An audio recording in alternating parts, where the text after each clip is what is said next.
Hello mga mami! Mami Marie is here! So for today video, tara't samahan nyo akong gumawa ng DIY loot bags ng baby ko. Anyan, mapapansin nyo, pinapakita ko sa inyo yung sa loot bags and yung mga giveaways and Maris! Ayan, ito yung makikita nyo yung mga souvenirs niya. Mamaya na nga, Maris. At ayan na nga guys, lahat ng mga ginamit ko dyan is mga customized. Pati yung party hats niya. At ayan, nilagyan ko na ng scotch tape yung loot bags niya. Talaga guys, every time birthday ng baby ko, kino-customize ko talaga. Tsaka gusto ko, hands-on ko talaga siyang ginagawa. At ayan, nagplano na kami pumunta sa grocery. At ayan na nga. Ayan yung mga candies and mga chocolate na ilalagay ko sa loob ng loot bags ni baby. Para sa mga bisita niya. And mga giveaways po. Yan. At dyan, ayun na nga, pinakita ko ulit. Kumuha ako ng konting mga kung anong pwedeng kainin lang.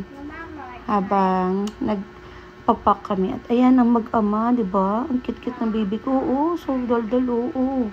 And nakawin na nga kami sa bahay. And nire-ready na namin para mag-pack. Ayan, bali, pinagsama-sama lang namin yung mga flavor.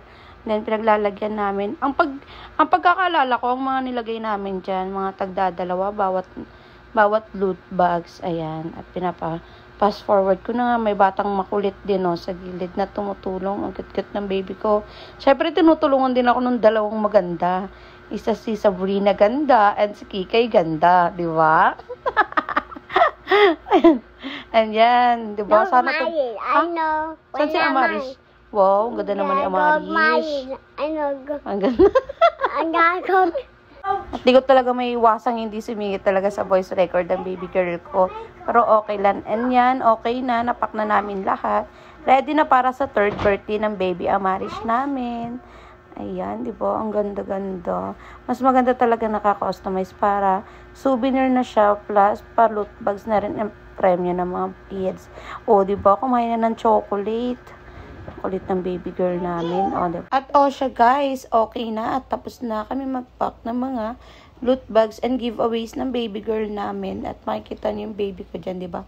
Kain na ng kain. Ang cute-cute. Thank you for watching guys. Bye-bye.